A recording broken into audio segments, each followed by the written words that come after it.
مجھے ایک مسٹک کا قول یاد آتا ہے، اور اس نے کہا تھا کہ 2 چیزوں کی خبر آج تک کسی انسان کو نہیں، ایک تو نفس کے فریب کتنے ہیں، ایک مقامات رسول کتنے ہیں صلی اللہ علیہ وسلم۔ آج تک ان 2 باتوں کی خبر کسی کو نہیں۔ ان کی تعریف و توصیف کا ہم کیا درجہ رکھیں اور کیا مقام رکھیں، یہ نہیں سمجھ آتی ہمیں کہ ہم ان کو کس مقام پر رکھیں اور کیا تعریف و توصیف کا درجہ ان کا رکھیں۔ حلاوت ایمان کے ضمن میں رسول اکرم صلی اللہ علیہ وسلم نے پوچھا حضرت عمر سے، عمر مجھے کتنا چاہتے ہو؟ فرمایا یا رسول اللہ اپنی جان سے کم، ہر چیز سے بڑھ کر۔ فرمایا تمہارا ایمان پورا نہیں ہوتا جب تک تم مجھے اپنی جان سے بڑھ کر نہ چاہو۔ فرمایا عمر بن خطاب رضی اللہ تعالیٰ نے، یا رسول اللہ آج کے دن کے بعد آپ مجھے میری جان سے بھی زیادہ عزیز ہیں۔ خاتون حضرات، کون سے درجے پہ محبت رسول رکھو گے؟ کس مقام پہ جا کے رکو گے کہ یہ درجہ ہے رسول کے عشق کا، محبت کا ان کے؟ یہ بڑا مشکل سا کوسچن ہے۔ ہاں البتہ میں تو اپنے لفظوں میں صرف اتنا کہہ سکتا ہوں کہ عبادت خدا لا شریک ہے، کہ خدا کی عبادت لا شریک ہے، محمد کی محبت بھی لا شریک ہے، اس میں کسی دوئی کی گنجائش نہیں۔ I am committed to my God and I am committed to love my prophet۔ یہ 2 مسلمان کی صفات ہیں، یہی وہ پرائیورٹیز ہیں جس کے سبب آپ کہتے ہو کہ رسول اللہ کو پکارنا کیسا ہے۔ 2 عظیم ترین جنگیں مسلمانوں کی اللہ کے رسول کی پکار پہ، اللہ کی پکار پہ نہیں ہے، اللہ کے رسول کی پکار پہ شروع ہوئی اور ختم ہوئی۔ خادم حضرات، جب راڈرک کے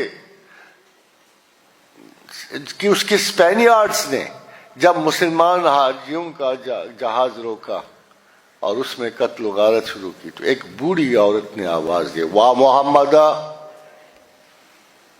واہ محمدہ، یا محمد آپ کہاں ہو، کدھر ہو، ہماری مدد کو آؤ۔ اس ایک لفظ کی بنا پر موسیٰ بن نصیر نے طارق بن زیاد کو بھیجا اور 950 برس اس گستاخی کی سزا دینی پڑی جو وہ لفظ راڈریگ نے اس عورت کو کہا۔ آج محمد تو کیا تیرا خدا بھی تجھے نہیں بچا سکتا۔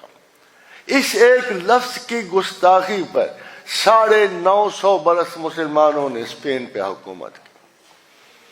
اور خواتین و حضرات، ریجنالڈ کرک کے والی نے جب سلطان کی ایک بھانجی کو نیزہ مارا، اس نے بھی یہی لفظ کہا، واہ محمدہ۔ لگتا ہے یہ بڑا کامن سا لفظ تھا، رواج میں تھا، ٹریڈیشن میں تھا، واسطے میں تھا کہ اے رسول اگر لوگ تیرے پاس آئیں اور مجھ سے اپنے گناہوں کی معافی طلب کریں، استغفر لہم، اگر تو بھی ان کے لیے معافی کی سفارش کرے تو پھر ہم بخشنے والے۔ لگتا تھا یہ پروٹوکول جاری تھا، ایک پروٹوکول ہے کہ اس کے بغیر، حالانکہ خدا نے خود یہ قرآن میں آیت اتاری اور ارشاد فرمایا کہ رسول اگر تیرے پاس لوگ آئیں اور تجھ سے اور میری مغفرت طلب کریں تو اگر تو بھی ان کے لیے مغفرت کی دعا کرے تو پھر ہم بخشنے والے۔ Everywhere there is a protocol which can never be broken at any cost۔ اور یہ آسمانوں کے پروٹوکول تو بڑے سخت ہوتے ہیں، کیسے آپ سوچ سکتے ہو؟ بہت سارے میرے بھی اپنے دعوے ہیں، اگر خدا ڈائریکٹ سنتا ہے تو مجھے کیا ضرورت ہے، مگر ایک سیریز آف ایکشن میں جانا پڑتا ہے۔ آپ نے خدا کو پہچان کا آپ کا کوئی ذریعہ ہی نہیں ہے، قرآن کی پہچان کا کوئی ذریعہ نہیں ہے۔ خواتین و حضرات، ایک زبان مبارک سے 2 لفظ نکلتے ہیں، ایک زبان مبارک سے، اور اسی زبان مبارک کا کہنا ہے کہ یہ قرآن ہے اور یہ میری بات ہے۔ اس کے علاوہ زمین و آسمان پہ قرآن کا کوئی ثبوت باقی نہیں۔ کوئی فرشتہ نہیں اترا تھا ڈکلیئر کرنے والا، ہاں ایک خطاب اترا تھا جو آپ ہر سیاستدان کو دیے پھرتے ہو، ایک خطاب اترا تھا، اور وہ خطاب تھا کہ یہ 40 برس تک اللہ نے اپنے رسول کو صادق اور امین کہلوایا تھا۔ صرف اس قرآن کی شہادت دینے کے لیے کہ جب یہ صادق و امین کہے گا کہ یہ میرا کلام ہے، اللہ نے کہا، تو پھر میرا کلام اور اس کے کلام میں فرق ہو جائے گا، ایک قرآن ہو جائے گا، ایک حدیث ہو جائے گی۔ خواتین و حضرات، یہ پروٹوکول ہے۔ ہاؤ فار آئی کین، آج 1500 برس بعد اگر میں مسلمان ہوں تو میں اپنے رسول کی وجہ سے ہوں۔ میں اپنے ماں باپ کے رویوں کو دیکھ بیٹھا، علماء دین کے رویے کو دیکھ بیٹھا، اگر میں ان کی بنا پر اپنے دین کو جج کروں تو I can never be a good Muslim.